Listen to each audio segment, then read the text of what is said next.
Pour calculer les volumes suivants, eh bien, il faut reconnaître la famille de ces volumes. Alors, si je commence par le premier, qui est un cylindre, eh bien, ça ressemble finalement à un prisme. Et donc, avec ces deux bases, des bases qui sont des disques, une base en haut, une base en bas, elles sont superposables. Et donc, on va utiliser, pour calculer son volume, la même formule que le volume des prismes, R de la base fois hauteur. La base, c'est un disque, donc c'est cette formule. Le rayon au carré multiplié par pi qui va donner l'aire de la base, l'aire d'un disque. Alors, on l'applique, volume du cylindre. On a dit que c'était R de la base multiplié par la hauteur du cylindre, c'est-à-dire la distance entre les deux bases. Et l'aire de la base, on a dit que c'était pi multiplié par le rayon, qui est ici égal à 2 au carré. Et on multiplie donc par la hauteur qui vaut 5. Alors, si on remplace pi par une valeur approchée, par exemple 3, pi c'est proche de 3, on va avoir une valeur approchée du volume du cylindre en faisant 3 fois 2 au carré, ça fait 4 fois 5. Et du coup, on va obtenir comme résultat 60 cm3.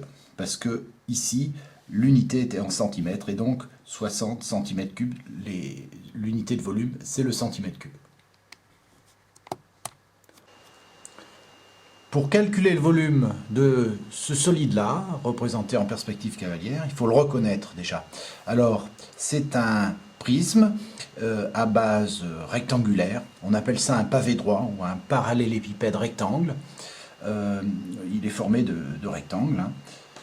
Et donc, volume du pavé, étant donné qu'on a dit que c'était un prisme, eh bien on va utiliser la formule pour le volume du prisme qui est l'aire de la base fois la hauteur. Ici, l'aire de la base, ce sera un rectangle et la hauteur, elle sera ici. Donc, volume du pavé, c'est R de la base multiplié par la hauteur du pavé. L'aire de la base, c'est un rectangle, donc 5 multiplié par 3, qu'on multiplie par 4 pour la hauteur. On fait les calculs, ici on va obtenir 60. Alors, si les unités étaient en centimètres, eh bien on aurait des centimètres cubes.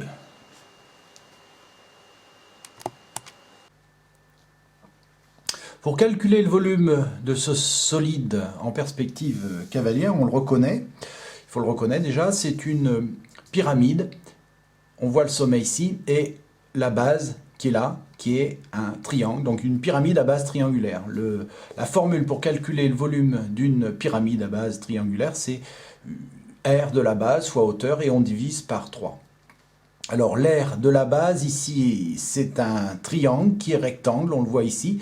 Et donc on va utiliser la formule de l'aire du triangle pour calculer la surface de la base. Ce sera celle-ci. Alors on écrit tout ça, volume de la pyramide, volume pyramide égale donc R base multiplié par hauteur de la pyramide, le tout divisé par 3. Alors ici, l'aire de la base, on a dit que c'était un triangle, je le redessine rapidement. On a 6 mètres d'un côté, 4 mètres ici. L'angle droit, il est là, donc c'est bien, on peut considérer ce côté-là comme la hauteur issue de ce sommet, et donc c'est perpendiculaire à cette base-là. Donc 4 multiplié par 6 divisé par 2, ça c'est pour l'aire de la base, du triangle, qu'on va multiplier par la hauteur est ici, 2 mètres, et on divise l'ensemble par 3. Si on fait le calcul qui se trouve ici, on va obtenir 24, qu'on va diviser par 3 pour obtenir 8. Et 8, comme les longueurs étaient en mètres, c'est 8 mètres cubes, unité de volume. Le solide qui est là est un cône de révolution. On voit sa base ici, son sommet et sa hauteur. Alors ça fait partie, on pourrait dire, des pyramides. C'est la même formule pour calculer le volume. Volume de la pyramide, volume du cône, c'est l'aire de la base fois la hauteur divisé par 3. L'aire de la base, c'est un disque et on va utiliser cette formule à partir du rayon.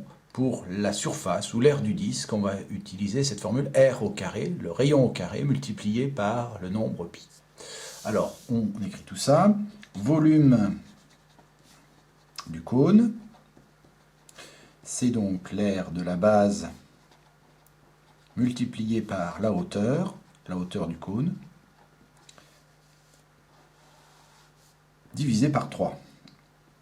Alors, quand on va faire le calcul, eh bien on va calculer l'aire de la base, l'aire du disque, qui forme la base. Donc le rayon c'est 5 décimètres, 5 au carré multiplié par pi, ça c'est pour l'aire de la base, multiplié par la hauteur qui fait 6 décimètres, le tout divisé par 3.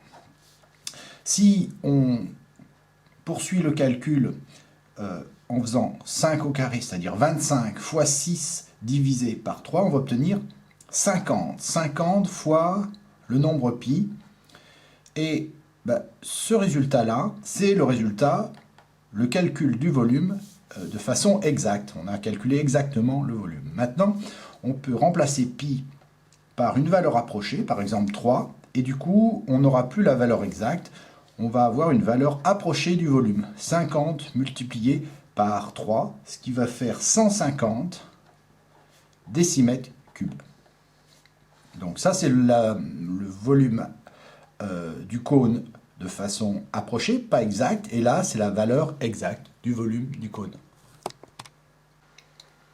Pour calculer le volume de ce dernier solide, on le reconnaît.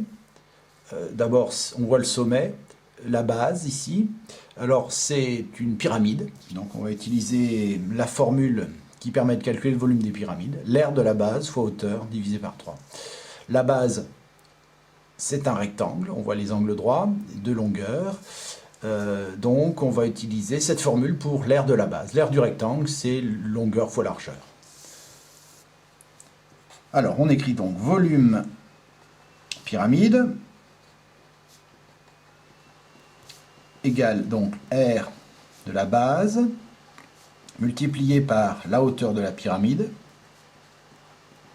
qui est là, divisé par 3. On remplace l'aire de la base, donc le rectangle, 5 multiplié par 2, 5 cm par 2, et on multiplie par la hauteur qui fait 6, le tout divisé par 3. On va obtenir 20, en faisant ce calcul, 20 cm3, unité de volume.